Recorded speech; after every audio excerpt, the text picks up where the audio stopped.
د نیلوفر سره د افغانستان د دفاع وزارت خبرې شوې دي. په سلامونو مو هرکلی کوم. زموږ یوټیوب چینل ته په خیر رالی. که غواړئ په بشپړه توګه معلومات ترلاسه کړئ نو ویډیو را سره تر پایه وګورئ. نیلوفر وایي نن مې تعبیر په حقیقت بدل شو.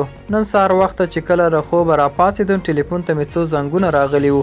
موبایل مې چې کله راواخیست سمدستي بیا پرې زنګ راغی.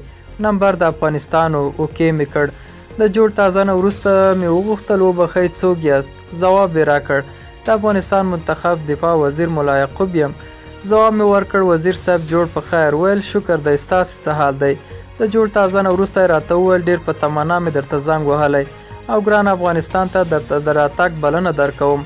راشئ او په ګډه د افغانستان په آبادۍ کې را سره برخه واخلئ. پر تاسې د بیت المال پیسې مصرف شوي باید حق یې ادا کړئ. تاسې د افغانستان ضرورت لري. راشئ خپل هیواد ته او ستاسې هر قسمه ضمانت درکوم.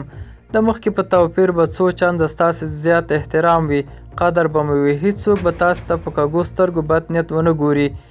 هیله کوم هیواد ته راستانه شئ ترڅو تاسې د هوایي ځواک په پیاوړتیا او سمبالښت کې حد نه زیات ضرورت لرو. افغانستان مو ګډ کور دی او په شریکه به یې راپورته کوو. د ټولو خبرو د اورېدو نه پس مې ورته ځواب ورکړ چې ستا نه ډېره شکریه ادا کوم. ډېر دې متاثره کړم. نه پوهیږم چې زما احساس او ذهنیت به همدوس څنګه تعبیر کړم. دا و زموږ نننی چمتو شوی ویډیو.